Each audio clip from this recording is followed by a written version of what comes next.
Hello, this is lecture number 6 in the Fine Arts Music Lectures. Today we're going to talk about the string family. Just a reminder, you should be taking notes on what you see and on what you hear. So let's get started. So on the agenda for today, we're going to talk a little bit about how string instruments produce sound, and then we're going to talk in a little more depth about certain string instruments.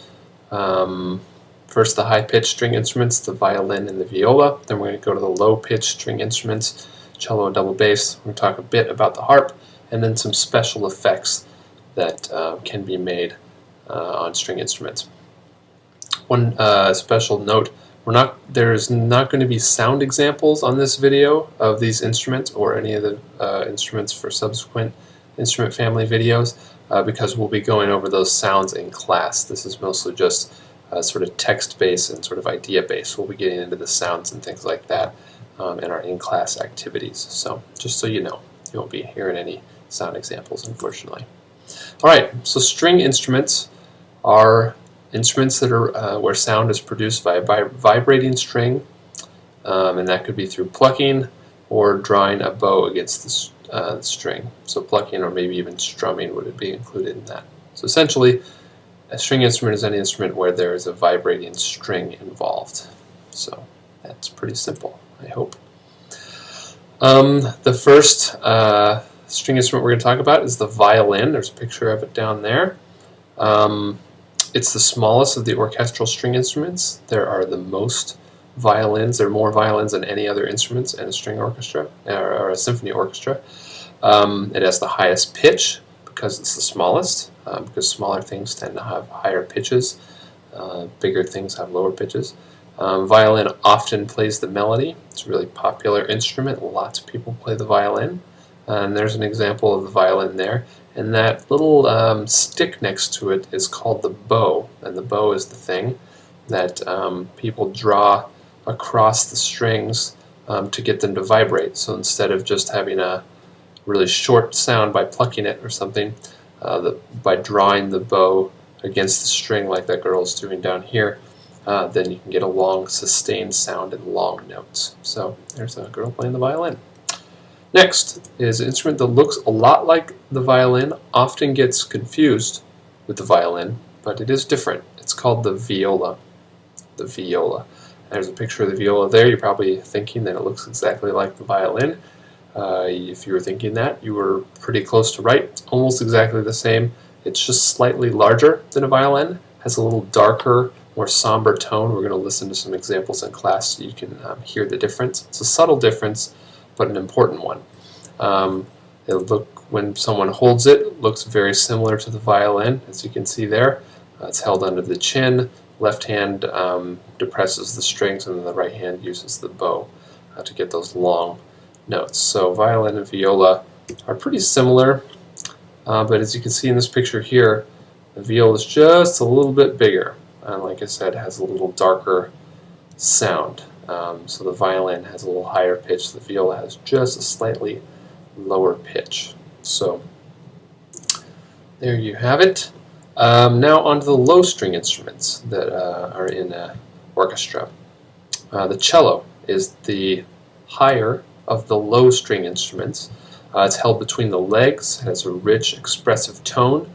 It's got a beautiful sound. As you can see, the bow is smaller by comparison to the whole instrument there, so it gives you an idea of how big it is. It also has that pin down at the bottom to adjust for the cellist that is playing it, so they can have it held between their legs in the right way. Here's an example of what it looks like to play a cello. You see that pin rests on the ground. Similar to the violin and the viola, the left hand is used to hold down the strings on the bridge, and then the bow is used with the right hand to get those long sounds out. So, and the last of the main orchestral string instruments is the double bass. It's the largest one. So big the performer has to stand up or maybe sometimes sit on a high stool to sort of be able to play it because it's pretty big. As you can see in the picture here, the bow is relatively small compared to the rest of the instrument.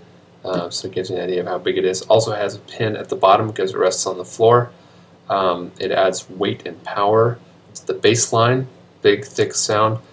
This particular instrument is also used quite a bit in jazz music, although when it's used in jazz music, there's usually not a bow that's used. There's just plucking involved, or pizzicato, as we'll talk about. Here's what it looks like, someone playing the double bass. As you can see, this girl is sitting on a purple stool there. So some people stand, some people sit on a stool. It just depends on how tall they are and how they want to play. And there you go, you can see it's pretty big. When she's sitting on the stool, it reaches higher than she is.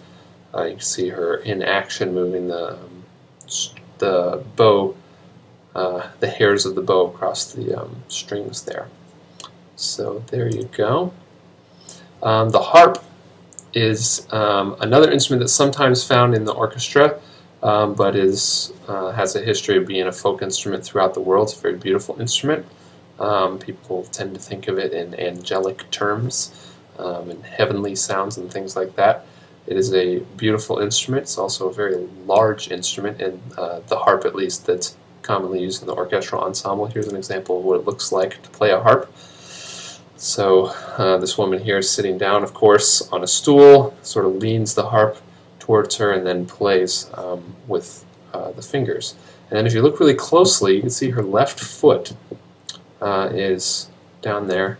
She has her foot on a pedal, and this is what's called a pedal harp. So each one of those strings is somehow attached to one of 7 pedals that's on the floor, and each pedal has 3 different settings. It's pretty difficult to play, actually, because you have to use a lot of different kinds of coordination. So there are 3 different notes that could be played on any one string, depending on how the foot pedals are depressed. So, but all you need to know is that it sits on the ground, and that's what it looks like, and we'll listen to some sound clips in class, give you a better idea. So now on to some special effects, some special things that some string players can do to get interesting sounds. Vibrato is one. You can see it's probably the most commonly used special effect. It happens when the musician has their hand on the left hand on the fingerboard. They sort of shake their hand, they wiggle their hand a little bit. It sort of wobbles the pitch slightly, and gets a nice warm sound. Adds some richness to the tone, and if you ever go to see an orchestra, you'll see a lot of vibrato, a lot of wiggling of the left hand. That's vibrato. Pizzicato I alluded to earlier. It's when you pluck the string. Instead of strumming it with a bow, you pluck the string, so it gets a shorter note. It's a sharp attack, but it dies away quickly. It doesn't have that sort of sustain that you get with a bow. So, and then tremolo is something that you use with the bow. So when the string player holds the instrument and they have the bow and they sort of wiggle their right hand instead of their left hand back and forth, it has a really sort of intense musical tremor. So you're repeating on the same pitch, on the same note, sort of getting that intensity, that wobbling intensity. So yeah, and then sometimes if you're doing it very soft, it can have a nice sort of ethereal, shimmering, beautiful quality as well. So last 3 effects. There's a trill, which is you get 2 notes, 2 pitches that are very close to each other. They're neighboring pitches, they're right next to each other, and then you sort of wiggle between those ones really fast. I'll play some examples in class to give you an idea of what that is, but it's the quick alternation between 2 notes that are close together. A mute is a little rubber stop that's placed on the strings to mute it, to make it just a little bit softer. It dampens the tone. Brass instruments also use mutes, but in a different way that I'll explain in the brass instrument video. But in terms of string instruments, mutes are little rubber stops that are applied to the strings to get it to be a little bit softer, and changes the timbre just ever so slightly. And then there's the glissando, lastly. The glissando is a special effect that's mostly used with harp. It's when You run your fingers rapidly up and down the strings like that. Kind of sounds like a dream sequence in a movie, and it has a really interesting sound. It works best on harp because the fingers can just go through all of those different notes and get a really interesting, beautiful sound. So I'll play in some examples in class for you. Okay, recap. We talked a little bit about how string instruments produce sound. That's by vibrating a string in one way or another. We talked about the high-pitched string instruments, the violin and viola, the low-pitched string instruments, which are the cello and the double bass. We talked a little bit about the harp, and then about some different special effects that string players use when they're playing. So that is it for our string instruments lecture. There are some violins playing, a violin section in the orchestra. You can see them all using their bows and all that good stuff. So, all right, that's it for now. I'll see you next time.